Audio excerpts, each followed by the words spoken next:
Sir, welcome to the show and welcome back. It's always a privilege, always a pleasure to speak with you to get your perspective.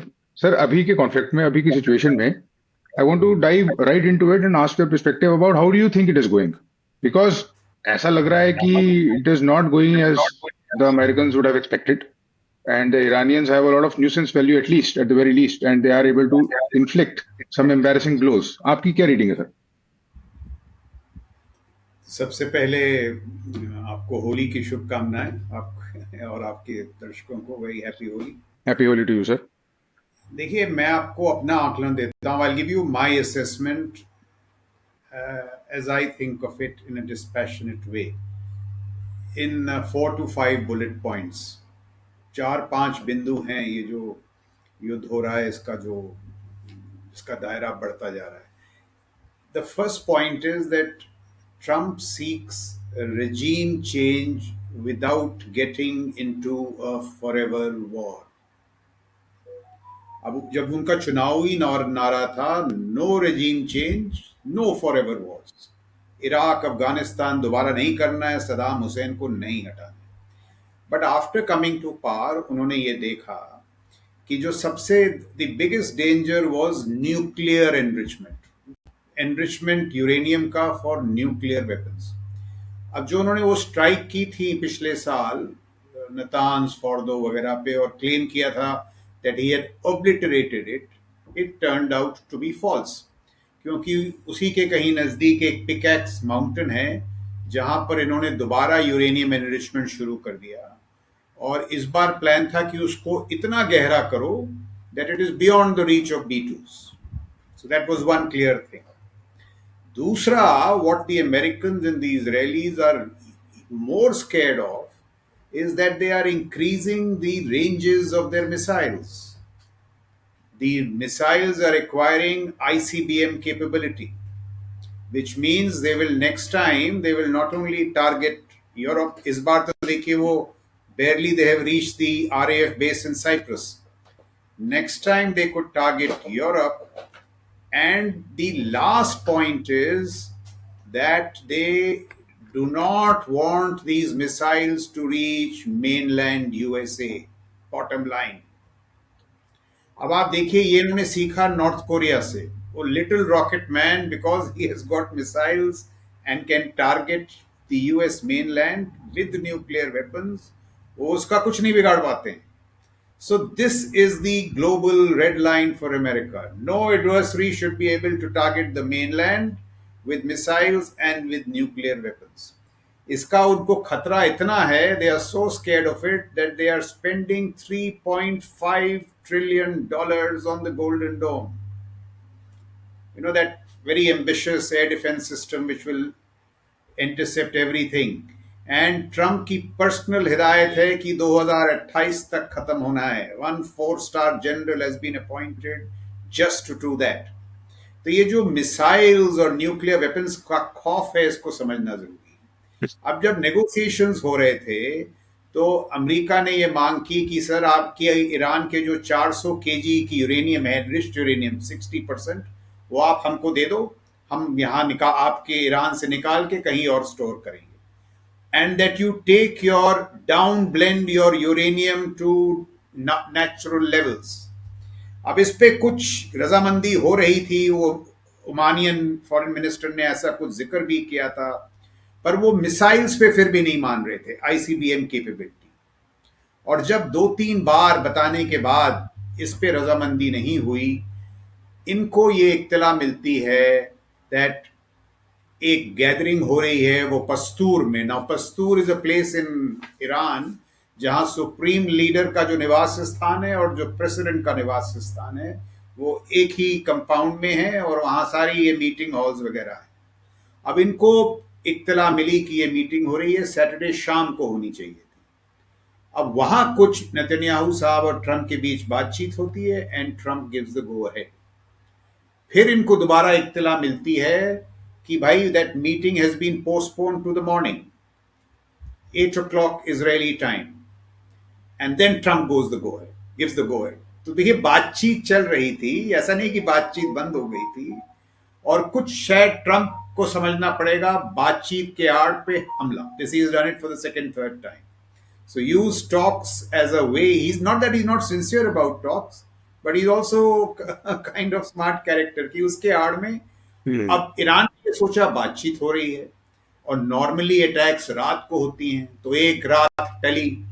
But देखिए, एक from a professional point of view, to assemble 40 of your leaders over ground in a compound which you know is well within the targeting hairs, crosshairs of USA and Israel is very clumsy, very unprofessional. ये कहना पड़ेगा. Do you want to know who you really are? आप कुछ चीज़ों में Excel क्यों करते हो, आप कुछ चीज़ों में एक्सेल क्यों नहीं कर पाते? These things are unlocked when you understand personality. Psychometric psychology बहुत एडवांस हो चुकी है. दुनिया का सबसे एडवांस, सबसे वेल रिसर्च पर्सनैलिटी टेस्ट है बिग 5. ये कैसे अफेक्ट करते हैं आपके करियर चॉइसेस को, आपके रिलेशनशिप्स को, आपके वेल्थ ओरिएंटेड डिसीजंस को, and everything. For free, we have decided to distribute this. We have created the test. The tool is there. The link is in the description. Please go ahead, use it, spread the awareness, become more self-aware. Thank you and all the best.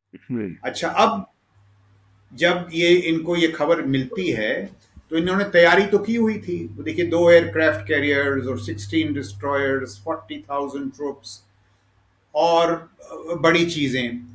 अब ये decide करते हैं कि ये जो हमला होगा ये 3 वेव्स में होगा. The first is a decapitation wave जिसमें वो 40-48 लीडर्स को निकाला.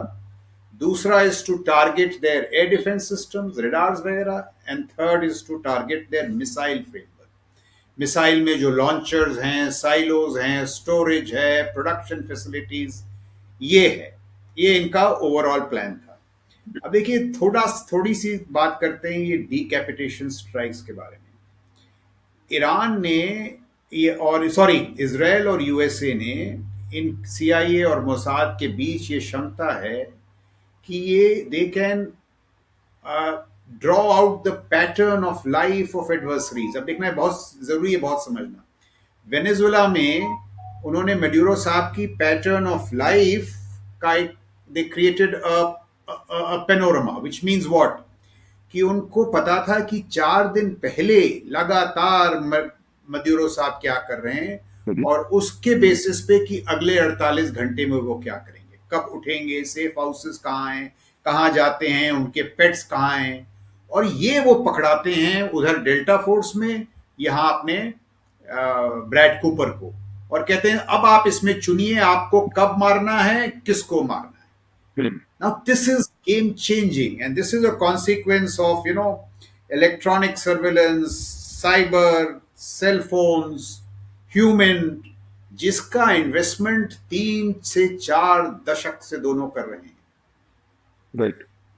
2001 में इजराइल के प्राइम मिनिस्टर ने हिदायत दी थी मोसाद को कि अभी आप ये हिजबुल्ला छोड़ो, ईरान पे नजर करो. तो it is not just technology, it is all this. अब अगर मेरे को पता है कि आप पिछले 4 दिन में क्या कर रहे हैं, अगले 3 दिन में लाइकली क्या करेंगे. अच्छा, इन्होंने, आप पता लग रहा है वो ट्रैफिक कैमरास भी हैक किए हुए थे. इनको पता था कि भाई कॉन्वॉय कब आती है, कॉन्वॉय कब जाती है. और अगर ये जिसे कहते हैं ना, ये पैटर्न ऑफ लाइफ को नापने का इसमें इतनी क्षमता थी. Intelligence is no longer an accessory, it is the foundation. और ये क्षमताएं इनमें है. अब देखिए, प्रोफेशनल नजरिए से अगर इनमें इतनी क्षमताएं थी तो ईरान का काउंटर इंटेलिजेंस क्या कर रहा था. पहले मैंने सुना कि इन्होंने बैन किया जो अपने लीडर्स हैं कि वो सेलफोन नहीं ले जाएंगे, लेकिन वो नहीं, उनके जितने वो बॉडीगार्ड्स थे, सिक्योरिटी, सबके पास सेल फोन्स थे, और इन्होंने ये नाप के रखा था. अब आप see why is it so significant. आप जरा सोचें 2 मिनट के लिए, अगर वर्ल्ड वॉर 2 में पहले 24 घंटे में मॉन्टगोमरी को निकाल देते, पैटन को निकाल देते, चर्चिल साहब को निकाल देते, what would have been the outcome of World War II in 71 if Indira Gandhi and say Sam Manekshaw, let's not even say it, had been decapitated? What would be the outcome of war? Exactly. पिछली बार 30 leaders निकाले, इस बार 48. और अभी कुछ खबरें आ रही हैं कि जो इंटरिम सुप्रीम लीडर अनॉइंट हुए थे, अराफी साहब, who by the way was the lead cleric of the prayers in Qom, which means he's another hardliner, ideological. मैंने सुना उनकी भी छुट्टी कर दी गई है। और मैंने तो सर ये भी और सुना है कि जो खमीनी साहब के बेटे हैं उनकी भी कर दी गई है। अच्छा, अब ये अगर ये है ये वो, तो आप अगर बात कर रहे हैं मुश्तबा की, हाँ, तब तो ये बिल्कुल ही खतरनाक है। खतरनाक है सर। और ये अच्छा, प्लेबुक, ये सर ये जो प्लेबुक है हमने देखा था जब इसराइल ने डिप्लॉय किया था, ये हमास की लीडरशिप को एक एक करके खत्म करा था सर। मतलब I want to bring the lens to India little bit. जैसा आपने कहा कि 1971 में अगर ऐसा होता तो क्या होता, it obviously appears to be the case कि यही है आज की वॉर स्ट्रेटेजी, वॉर गेमिंग की प्लेबुक यही है कि देखिए बिल्कुल पहले क्या डिकैपिटेट कर होता दो। था, आपसे पहले क्या होता था, the effects of the war traveled gradually from the LC, the LAC, the borders, and the frontiers to the capital. या Today, with technology, Yeah. देखिए बात ये है, let's dispassionately let's say it. I am neither pro-America nor am I pro-Iran. The fact is that if you believe in if hard power is the currency of the age, if you believe in hard power, hmm, if you respect the instrument of force, if you leverage it smartly, अगर उसका आप आदर करें, उसको resource करें, ये मानना पड़ेगा इजराइल और यूएसए ने जो किया है, this is because they respect the instrument of force, they are reaping the dividends in terms of lethal war winning capacities, in terms of strategic poise, geopolitical effects. Sir यहाँ और पर अगर आप नहीं करेंगे, if you do not invest in the instrument of force, you will either watch from the sidelines or you will say what the hell is happening. जी sir, इसमें तो कोई मुझे ये लगता है दो तीन इसमें तो बातें सर। मैं और दो जी तीन दो जी मिनट दें, फिर आपके में सवाल 2 मिनट और दें। जी हाँ। अभी देखिए बात क्या है, ईरान की स्ट्रेटेजी क्या है। ईरान की, उसके पास दो ऑप्शंस थे। It could have only targeted Israel and the 13 American bases और बाकी कोई छेड़छाड़ ना करता। Correct. But Iran has decided to inject geopolitical chaos. मतलब एयरपोर्ट्स को मारो, मॉल्स को मारो। उन्होंने आरएएफ के बेस को मारा है, फ्रेंच एयर बेस मारा है, ऑस्ट्रेलियन बेस को मारा है, अमेजोन का क्लाउड इंफ्रास्ट्रक्चर को मारा है, रेडोम्स मारे हैं, because they want to give the message to the world कि भाई देखिए, अगर आप अमेरिका के साथ आएंगे तो आपका ये हश्र होगा। और दूसरा, they want to convey to domestic America, जहां ये बात चल रही है, जो ट्रम्प के अपोनेंट्स हैं, कि भाई Trump is taking us into chaos. There was no need, no imminent threat, Trump is taking us into chaos. तो इसका जियोपॉलिटिकल मुद्दा ये है। अब लास्ट पॉइंट क्या है, मेरी समझ में इस युद्ध का परिणाम will be decided by the missile mathematics. Missile mathematics क्या है? ईरान के जो लॉन्चर्स हैं और जो मिसाइल्स हैं, दे आर नॉट अनलिमिटेड। मैंने सुना है they are about 3 to 4 weeks। और जो ट्रम्प साहब के इंटरसेप्टर्स हैं, they are also not unlimited. उनका भी their their their life is about 3 to 4 weeks। तो मिसाइल मैथ्स ये है, does Iran run out of its missiles first और does mister Trump run out of its interceptors first? इस दरमियान क्या कोशिश है ट्रम्प साहब की, रजीम चेंज किस तरह से, कि भाई उनको मिलिट्रीली इतना डैमेज कर दो। और साथ में देखिए, उन्होंने आज बातचीत शुरू की है, this is very important. He has made calls to mister Masoud Barzani and Bafel Talabani, जो कुर्द की लीडरशिप है। Now this is very far fetched, but बातचीत शुरू हो गई है मोसाद के साथ कि भाई इनसे बातचीत करो।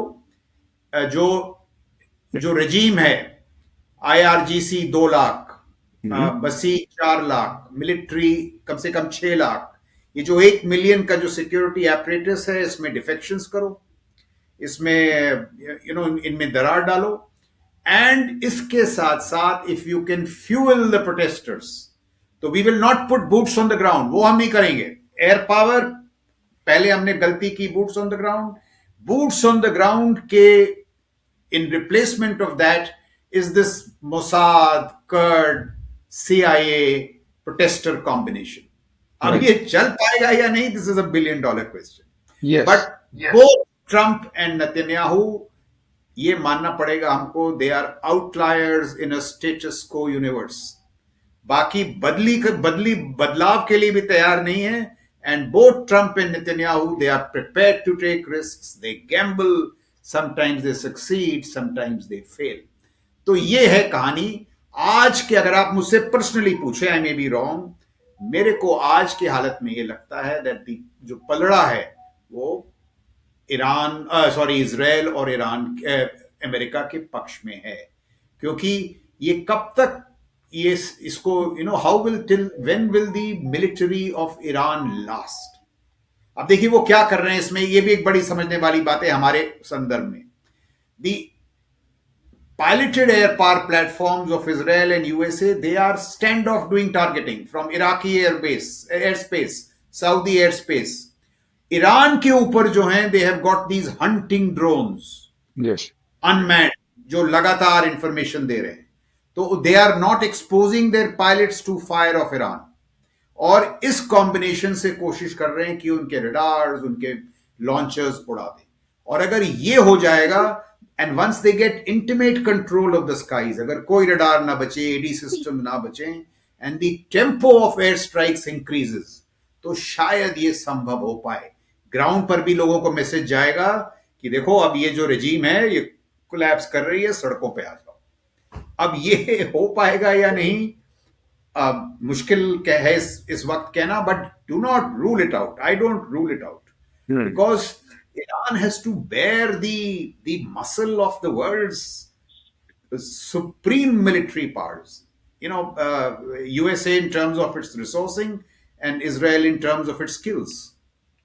सर ये तो हम सब मानते हैं कि हार्ड पावर को हम रिस्पेक्ट करते हैं, everybody, I think there is no question about that left at all on the table, but the question is, जिस चीज को हम विनिंग कहते हैं और जिस चीज को हम कह रहे हैं कि पल्ला भारी पड़ेगा उनकी साइड या उसकी साइड, उसकी डेफिनेशन बहुत डिफरेंट नहीं है for Iran versus the USA, because the defender has to defend all of them, but the underdog has to land one big punch, one big sucker punch, even if it's not a knockout punch.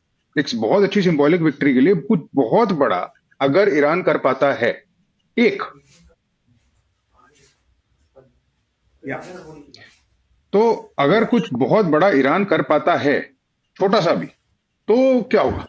What will happen? What happens if they are able to, by fluke or by whatever chance, sink an aircraft carrier or take out a small city, or I don't know, something big, a good victory on the side, then what happens? Yes. So what is that sucker punch? If they can target one of the aircraft carriers, if they hit one of America's destroyers, but भाई अमेरिकी हैं, they know how to play this game, they'll keep it out of range, they've got very strong air defense. अब ये तो risk हैं, but जिस तरह से ये रिस्पॉन्ड कर रहे हैं, देखिए अब ये 3-4 बार हो चुका है, इट हैपेंड 2-3-4 बार हो चुका है। हमेशा हम कहते हैं देखिए ईरान जो है ना अब कुछ करेगा, मेरे ख्याल से they have not created those capacities, वो क्षमताएं उन्होंने बनाई नहीं, और उनको रशिया और चीन से जो उम्मीद थी in terms of military resourcing वो हुआ नहीं। This is the reality of the matter. Russia के साथ उनका डिफेंस एग्रीमेंट है, क्या हुआ? कुछ नहीं हुआ। चीन ने कुछ खास असला बारूद दिया नहीं। So this is the problem. और दूसरी बात ये देखिए, अगर आप 47 साल से कर रहे हैं debt to America, debt to America, debt to America, then you should have been better prepared militarily. या मत करिए। भारत के संदर्भ में भी मैं बार बार देखिए, अभी आप देखिए हाउ क्विक यूएसए इज, ये मानना पड़ेगा। यूएसए के पास कभी ड्रोन्स थी नहीं, उन्होंने देखा ईरान ने ये शाहिद ड्रोन्स बनाए हैं, उन्होंने अपने सेंटकॉम को पैसा दिया, हुक्म दिया, 18 महीने के अंदर वो ल्यूकास ड्रोन्स तैयार हो गए, which are doing wonders in Epic Fury, सैनिकों के हाथ में। हमारे यहां अभी तक वो क्षमता सैनिकों के हाथ में नहीं पहुंची है। नहीं, ये जो स्लोनेस है, देखिए मैं वापस जाऊंगा, if you respect the instrument of force, if you believe in it and invest in it like USA and Israel are doing, आपको एक तरह के परिणाम मिलेंगे। If you don't do that for whatever reason, lack of belief, lack of resources, then you will watch from the sidelines. And if you have neither the understanding nor the belief nor the investment, then you will keep saying what the hell is happening, what the hell is happening. So this is how the world is getting divided in an age where hard power is the currency. I'm not debating the rights and wrongs, I'm not debating the morality. If you ask me morality, legality, you have no right to assassinate the leader of a foreign country. वो अलग बात है, it should not be done. But the reality of the international system is कि ये भाई होगा, because in the international system the only arbiter is power. हमको मानना पड़ेगा, the only arbiter is power. There are no rights and wrongs. Sir, but if that is the case, and it appears to be the case, what is stopping Iran from, after it is being pushed into a corner, say, detonate a dirty bomb at least? इतना nuclear resource तो उनके पास है ही कि इतना तो वो कर ही सकते हैं. If it is collateral damage that they are willing to take, then why not? अब dirty bomb, I mean, see, they also the Iran का ये मानना है मेरे ख्याल से. देखिए, अगर उनको ये लगता कि यूएसए जो है सिर्फ उनके न्यूक्लियर स्टॉक पाइल्स के पीछे पड़ा है, तो वो अपना अटैक जो है इजराइल तक ही सीमित रखता, या वो अमेरिकन सी बेसिस तक ही सीमित रखता. उसको अब ये ज्ञात हो गया है कि भाई रजीम चेंज की बात है. This is a fight to the finish. Therefore they are doing geopolitical chaos. भाई सऊदी अरेबिया को भी मारना, यूएई को भी मारना, गैस प्लांट्स को भी मारना, अरामको को भी मारना. I mean this is virtually maximum option. इससे ज्यादा और क्या कर सकते हैं. अब देखिए, अब क्षमताएं की बात क्या है. पिछले 2 दिन में Brad Cooper is to be believed the entire Iranian navy has been sunk. 17 ships. Sir saying that. Ships जो हैं sink हो गई. Yeah. So this is the capacities. That is why capacities are so important. बिना capacity के आपकी कोई strategy हो ही नहीं सकती. सर मैं कैपेसिटी पे एक बार ही आना चाहता हूँ, and I want to shift the lens little bit to the most silent spectator in the room. We know the eyes are there, बट कुछ बोल ही नहीं रहा है. China is silent. ऑब्वियसली उसके स्टेक्स हैं इसमें. चाइना बोल रहा है, कर कुछ नहीं रहा है. और उसको सर एक्सक्लूजन भी मिल रही है हॉर्मुज से. चाइना, अब आप देखिए, now see how sophisticated this game is. When USA did Venezuela, लोगों ने कहा ये तो सर नजदीक है. USA can play the near game. It will not be able to play the distant game in Middle East. It will not be able to play the game in Taiwan. अब देखिए, जो दशकों से America ने ये global military systems में invest किया है, 800 बेसिस, 11 एयरक्राफ्ट कैरियर्स, काम आ रहे हैं कि नहीं? They have shifted the same military apparatus 4,000 kilometers. ये और कोई राष्ट्र कर ही नहीं सकता है. लोग साहब कह रहे थे एयरक्राफ्ट कैरियर्स की कोई अभी अहमियत ही नहीं है, एक मिसाइल से निकल जाएंगे. अभी तो ऐसा लग रहा है the world is an ocean and 11 aircraft carriers are too few. Those 2 aircraft carriers, one is which is in the Gulf defending Israel, and the other from which these attacks are coming. और देखिए, 2 aircraft carrier से क्या होता है, operational tempo है. हर 3 minute में एक जहाज उड़ रहा है. So this is what military power is. No other nation can do this. मैं तो कह रहा हूं कि today, now that India is in the big league, 4th largest economy, Lowy Institute हमको कहता है we are the 3rd most important military power. We must start talking of power projection. We must start investing in these capacities. क्या पता कल को क्या हो जाए. धीरे धीरे, होले होले. We should have global precision strike capacities. Not be content with LACLC. Yeah. क्या पता कल कुछ हो जाए. मैं नहीं कह रहा हूं कुछ होगा, because as General Sundarji used to say, capacities take decades to build. Intentions change overnight. True. And so, speaking of intentions and capacities, if we shift the lens now towards Pakistan, वहां पर जो हो रहा है, that also is interesting because that's another front, so to speak. And I keep asking this question to my guests: is this not an opportune moment for us? Because it used to get support from Iran. Iran is engaged, and अब Iran और Pakistan also don't appear to be at great terms anymore. In fact, Iran ने तो declare कर ही दिया है कि since you have aided our enemies, you are now our enemy in effect. So, sir, why is it not opportune for us to sort of do something at all? We are talking about power projections. हम क्यों नहीं करते अभी कुछ? देखिए, मेरा क्या मानना है, Iran is in such trouble. उनका जो स्टेट क्राफ्ट है, they have played it so badly that they are collapsing, they are fragmenting. ये देखिएगा, बलूचिस्तान खुद ही अलग हो जाएगा. पीओके अपने आप हमारे हिस्से में रोल करके आ जाएगा. Iran, Pakistan is a paste. अभी उनको हमने मजा चिखाया है. 10 मई को they were exposed. Their skies were, they had lost control of the skies. We could have hit them anywhere, which we did. अब करना क्या है? instead of doing anything to them, I'm saying create such combat capacities that you have such combat overmatch Hmm. कि उनकी हिम्मत ना पड़े एक भी बॉम्ब यहां दागने से. Their only capacity they have is terror. To create such overwhelming combat overmatch, your economy is after all 10 times their size. Such combat overmatch की उनकी हिम्मत ही ना पड़े. मेक्सिको की हिम्मत पड़ती है यूएसए के साथ कुछ करने की, कनाडा की हिम्मत पड़ती है. सो कॉम्बैट ओवरमैच आप करें, आपको वैसे ही डेटरेंस मिल जाएगा. नहीं करेंगे, ये करते हैं क्योंकि इनको पता है हमारे पास वो क्षमताएं नहीं. What you are saying is we should now task the military की. देखिए 2 साल हैं आपके पास, अगली बार मैं आपको बोलूं हफीज सैयद को उठा के यहां ले आइए जैसे मदूरो को उठाया था. Develop capacities. अगली बार मैं आपको बोलूं जैसे वो 48 लीडर्स को मारा है, अगर मैं बोलूं हफीज सैयद को निकालिए, डीजीआईएसआई को निकालिए, 10 मिनट में निकल जाने चाहिए. कैपेसिटीज. जब उनको पता का कैपेसिटी है वो करेंगे ही नहीं. उनको आज पता है वो कैपेसिटीज नहीं है. सो कॉम्बैट ओवरमैच विद पाकिस्तान और चीन के साथ asymmetric deterrence on the back of technological innovation, जो यूक्रेन में हुआ है, जो इजराइल करके दिखा रहा है, जो यूएसए करके दिखा रहा है, टेक्नोलॉजिकल इनोवेशन. और 2-3 चीजें और करनी चाहिए. देखिए सुब्रमण्यम साहब जो थे, the father of mister Jaishankar, 20 साल पहले ही spoke of, he said the military must take its gaze beyond the LCLAG. आप अपनी नजरें उठाइए, लुक बियॉन्ड. डीआईए को बनाया किस लिए था? Defence intelligence agency. एलसी पेंट करने के लिए नहीं, to do int in your periphery, shape the periphery, play the game of hard power there, play the game of the gray zone there, shape it proactively. और थिएटर कमांडर्स का भी यही मकसद है. they are not there for only LCLAC, they are there for a quasi diplomatic role. So we must now develop capacities की जो हमारी periphery है उसमें कोई हिम्मत ना करे, धीरे धीरे. And we should move our gaze from mere territorial defense to homeland security. मतलब क्या है?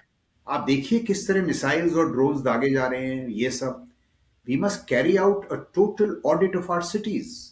We must carry out, the business community, corporate world must wake up. अगर Amazon इंफ्रा वहां हट रहा है, दुबई एयरपोर्ट वहां मारा जा रहा है, they must demand, they must invest in air defense of our business infrastructure, our industrial infrastructure. ये हमको करना है. एयर डिफेंस किस प्रकार का? Air defence where you get warnings from space. You have infrared radars, long range discrimination radars. सिर्फ आकाश तीर काफी नहीं है. So we have to move from territorial defense to homeland security. एक चीज और, 2 चीजें और. देखिए यूक्रेन में आज Gotham, AI enabled Gotham software, command and control और ड्रोन्स के जरिए ऐसी किलिंग चेन्स डेवलप हुई हैं कि 5 मिनट के अंदर you can, from identification of a target, you can kill it. You can kill it. Why can't we replicate these dronery AI-enabled frontiers along our LC and LAC? These are signs of a big power. और ये aerial frontiers को अगर आप air defence, automated AI-enabled air defence से connect करें, एक drone missile force तैयार करें, तो जो प्रधानमंत्री जी कह रहे हैं सुदर्शन चक्र आपका तैयार हो जाएगा. सर एक फाइनल सवाल जो कि जी, जो कि सर थोड़ा सा हाइपोथेटिकल है, बट फिर भी मैं पूछना चाहता हूं. ईरान में और इंडिया में सर हमको पैरेलल लगता है. जब सपोज कीजिए कि there is war between say India and China, then what the Strait of Hormuz is for Iran, the Strait of Malacca is for India potentially. Yes. And if so, and if we suffer what Iran is suffering at the hands of China, what are the lessons here apart from जो आपने already बताए? How would we face that at all? And what would we need to do ताकि हम वैसे कभी ना हो जैसे ईरान अभी है? I know कि मैं वही सवाल पूछ रहा हूँ जो आप बता चुके हैं, बट फिर भी आपका पर्सपेक्टिव क्या है? नहीं, आपका सवाल बड़ा अच्छा है. देखिए 2 चीजें हमको करनी चाहिए. This is a time to turn to the seas. It is already getting late. In a far more determined, aggressive manner. चीन के पास 500 शिप नेवी है. ये 500 ship navy is not going to patrol the coast of China. It is going to come to the IOR. देखिए, लोग कहते हैं हमको Taiwan से कुछ लेना देना नहीं है। मैं ये कह रहा हूं कि the day China breaks does Taiwan and breaks out of the first island chain, its naval power will land on the doors of Los Angeles and in the IOR. So we have a vested interest कि Taiwan ना हो. And therefore, what we must start doing now in our IOR, create the A2AD which China has created in the first island chain. उसको 20 साल लगे वो A2AD बनाने में.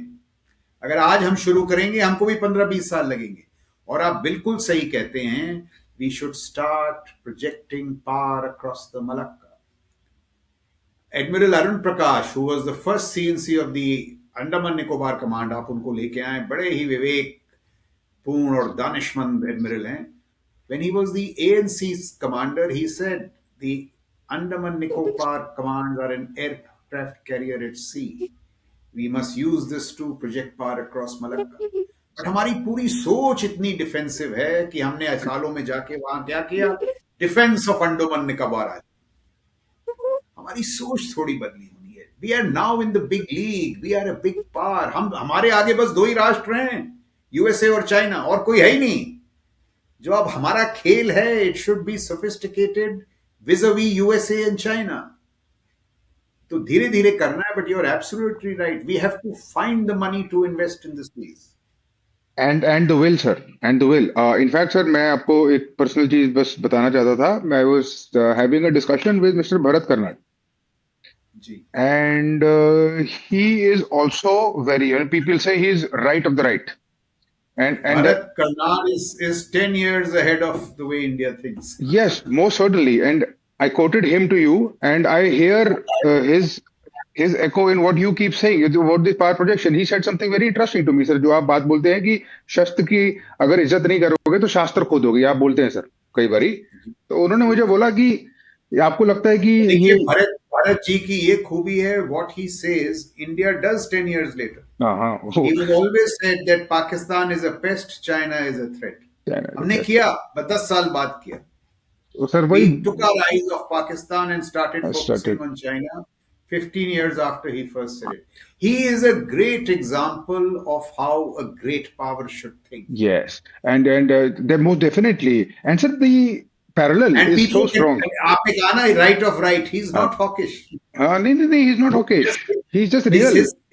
His thinking is It's- how a great power should. Yes. वो जिस दिन पहली हमने बारी ये सोच आई, we will be a very different India. very different. और वो ये जो pacifism है, मतलब it is not realistic. And he said that in what do you think in kings in the Vedic culture, जो अब शस्त्र और शास्त्र की सर हम बात कर रहे थे, तो उनका ये कहना है कि the prescription was to be Chakravartin. It was not supposed to be, Vishwaguru, moral authority. Ravi, he's got a very great book. Why Is India? this thing- Why India is No, not a no. great power? उससे पहले nuclear weapons, it is Nuclear. this thing. हाँ. I keep it on my bedside. It is. उन्होंने नाम उसका nuclear weapons दिया है. नहीं. It is actually, जो आप कह रहे हैं ना, he goes into a history of the past. Yeah. अश्वमेध यज्ञ का एग्जाम्पल देके वो कहते हैं that India has always believed in power projection. अश्वमेध यज्ञ क्या है? That you send the horse around and those that can will contest. So we have believed in power projection from the very simple logic कि if you don't meet your threats distant, they will come to your doorstep. Yeah. और ये America की यही खूबी आप देखें, कितने चतुर हैं वो. They don't let any threat come to their doorstep. एक गलती हुई, वो वेनेजुएला चला जाए, मैंने किस तरह से उन्होंने निकाल के फेंका. It was not really Maduro. The signaling was to China and Russia. ये जो नेशनल सिक्योरिटी स्ट्रेटजी है और नेशनल डिफेंस स्ट्रेटजी है, मेरा उसका आकलन ये है that USA's distant real game is China. Yeah. What they are saying, Western Hemisphere is a firm base, no hegemon that can challenge us in West Asia. अभी क्या कर रहे हैं ईरान के साथ? Russia will be dealt by Europe and we will come and deal with China. The game is China. No hegemony in Asia. वो दूर सोचते हैं, एशिया, यूरोप, ताकि उनके डोर स्टेप्स पे कोई थ्रेट ना आए. अभी हम इस काबिल नहीं है कि हम ऐसा करें, but we must start thinking. ये जो another point that Bharat ji makes, he says Sam Dam Dand Bhed in the foreign policy strategic sense is national interest by means fair or foul. But sir वो बहुत मुझे ऐसा This लगा is उनसे बात करके कि वो काफी फ्रस्ट्रेटेड हैं. He is not happy with the way we are progressing. is a man who's ahead of his times will Yes, always be.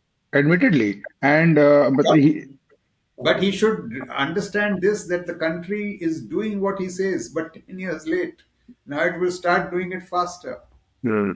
But sir, well, I just wanted to say and conclude by saying that seed of thought you germinated in me personally. जब आपने मुझे वो बात समझाई थी, it was the first time that I ever heard कि power projection और force का instrument ऐसे होता है, क्योंकि I had no conditioning on those lines whatsoever, and by default then nobody else too, because I consider myself to be an educated representative of my demographic. तो अगर मुझे नहीं है तो ज्यादातर लोगों को नहीं है, तो आपने बताई, फिर उसके बाद उन्होंने बताई. Now it has become cemented in my mind about how important it is, and it is just the beginning. And I must qualify it so that people don't understand.